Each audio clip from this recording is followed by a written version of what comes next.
The practice of veiling, particularly among women, predates Islam by millennia.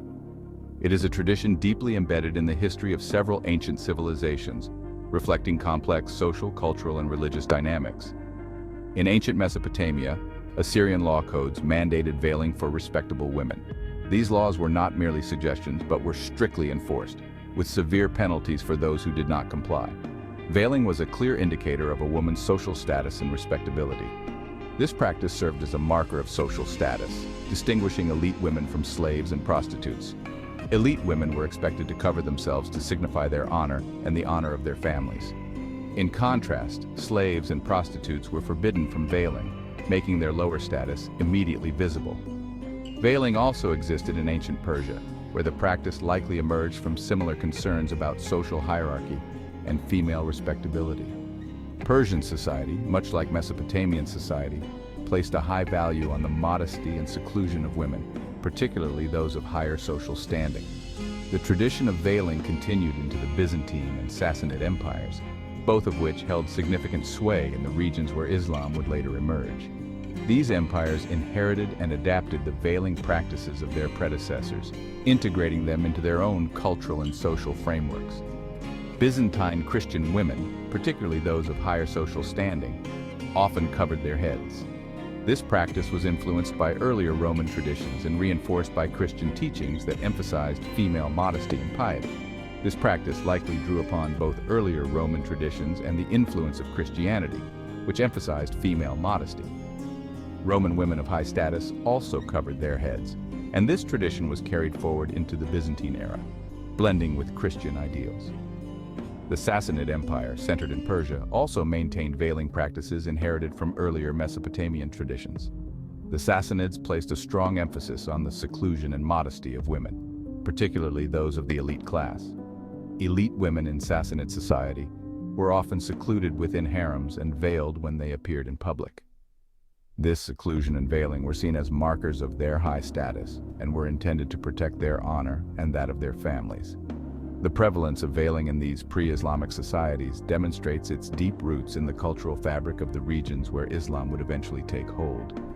The continuity of veiling practices across different civilizations and empires highlights the enduring significance of this tradition in the social and cultural landscapes of the ancient world. As Islam emerged and spread, it encountered these established practices and, in many cases, incorporated and adapted them, leading to the diverse veiling traditions seen in the Islamic world today. With the rise of Islam in the 7th century CE, the practice of veiling took on new religious dimensions. The Quran, Islam's holy book, mentions modesty for both men and women, but does not explicitly mandate the burqa or full-face veil. Instead, early scholars interpreted the concept of hijab, meaning barrier or partition, to encompass various forms of modest dress. During the Islamic Golden Age, 8th to 14th centuries, influential scholars and jurists began codifying Islamic law, including dress codes for women. It's important to note that these interpretations were often influenced by pre-existing cultural norms, patriarchal societal structures, varying interpretations of religious texts. The result was a spectrum of opinions on women's dress, ranging from simple head coverings to full-body veils like the burqa. No single authority decided that all women should be covered. It was a gradual process shaped by complex cultural and religious factors. Some scholars argue that the Quranic verses on veiling were revealed in a specific historical context to protect women from harassment in a patriarchal society. In the early Islamic period, the veil served as a means of distinguishing free women from slaves and was a protective measure against the prevalent social issues of the time. The Quran contains verses that instruct both men and women to dress modestly. It provides specific guidance for women, instructing them to cover their bodies and draw veils over themselves. In verse 24:31, it says, "And tell the believing women to lower their gaze and guard their chastity, and not to reveal their adornments except what normally appears. Let them draw their veils over their chests, and not reveal their hidden adornments except to their husbands, their fathers-in-law, their sons, their stepsons, their brothers' sons or sisters' sons, their fellow women, those bondwomen in their possession, male attendants with no desire, or children who are still unaware of women's nakedness." Let them not stomp their feet, drawing attention to their hidden adornments. And in verse 59 says, O prophet, ask your wives, daughters, and believing women to draw their cloaks over their bodies. In this way, it is more likely that they will be recognized as virtuous and not be harassed. And Allah is all-forgiving, most merciful. However, interpreting what makes up appropriate covering has varied across different Islamic communities and eras. In Afghanistan and parts of Pakistan, the burqa is a distinct garment most closely associated with the Pashtun culture and has been traditionally worn for centuries. The burqa was a religious garment in these regions and a cultural symbol of modesty, social status, and protection. It was also used as a marker of identity, distinguishing married women from those from affluent families. In Islamic culture, the burqa is often viewed as an expression of piety and modesty. For many women, wearing the burqa is a deeply personal and spiritual act, signifying their commitment to Islamic principles. It is seen as a means of fulfilling the Quranic command for modesty, and as a way to avoid attracting undue attention. For these women, the burqa can be empowering, allowing them to take part in public life while adhering to their religious values. However, the burqa's cultural significance extends beyond religion. In many societies, it is also a marker of ethnic identity and social belonging. Among the Pashtuns, for example, the burqa isn't just a religious garment, it's also a cultural one deeply embedded in the community's traditions and social norms.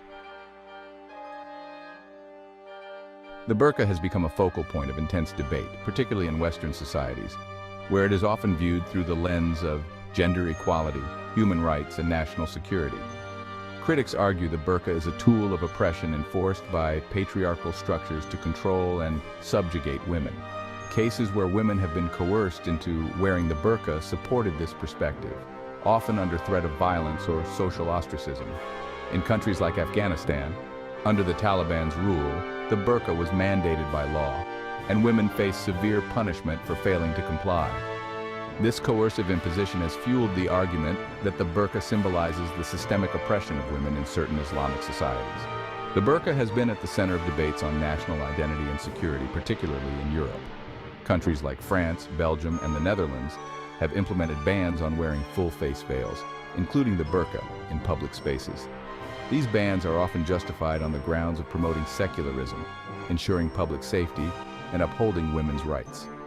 Proponents of these bans argue that the burqa undermines the principles of gender equality and social integration, and poses a security risk by concealing a person's identity.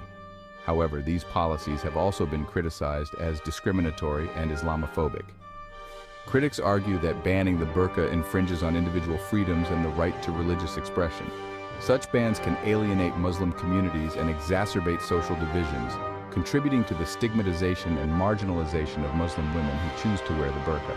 Meanwhile, in some conservative Islamic societies, strict dress codes for women remain enforced by law or social pressure.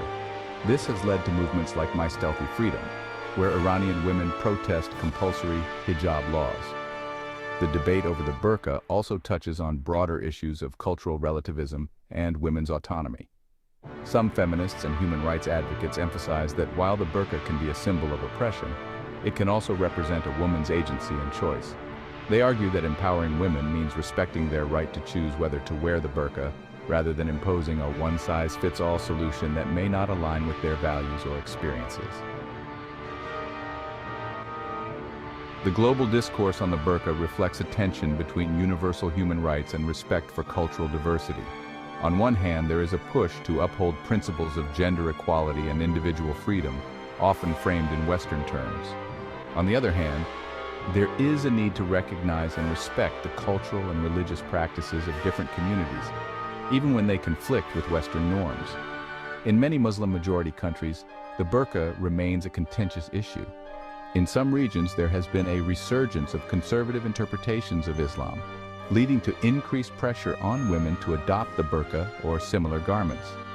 In contrast, in other countries, there is a growing movement towards greater gender equality and women's rights, with more women choosing to forego traditional veiling practices. This diversity of perspectives highlights the burqa's complexity as a religious and cultural symbol. It also underscores the importance of context when discussing the burqa and other forms of Islamic dress. What the burqa represents can vary significantly depending on the social, political, and cultural environment in which it is worn. The history of the burqa reveals a complex interplay of religious interpretation, cultural norms, political power, and individual choice. No single person or group decided that all women should be covered. Instead, the practice evolved over centuries, influenced by a myriad of factors: religious scholars interpreting sacred texts, cultural traditions predating Islam, patriarchal social structures, political movements and resistance to colonialism, and modern debates on religious freedom and women's rights. Today, women's reasons for wearing or rejecting the burqa are as diverse as the garment's history. For some, it's a deeply personal expression of faith and identity. For others, it represents oppression and the denial of individual freedom. I hope you learned something from this video. If you have, please like the video and comment below, and subscribe if you are new here.